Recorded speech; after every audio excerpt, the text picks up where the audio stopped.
Hello guys, welcome to my channel, and today we are here at Marina Bay and just to do a quick look and unboxing of my new Omega Swatch. I just bought this. I saw a queue and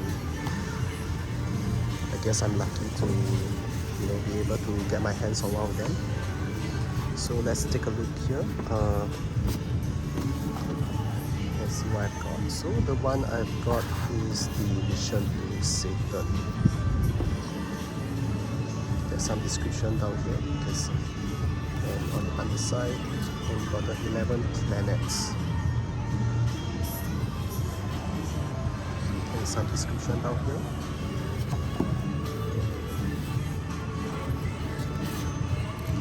I do not have a stand for my phone, so I'm just gonna do a one-hand unboxing. It's a little bit difficult. And here is the watch.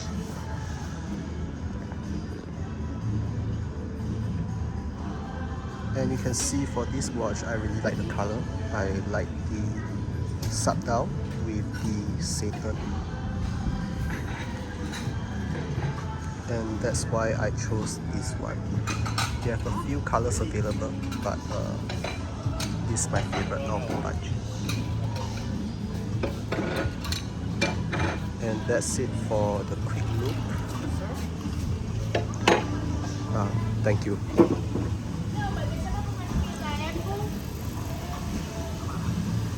And yeah, see you on the next video for a review on this watch and some of my opinions on whether it's worth spending the money. Thank you for watching.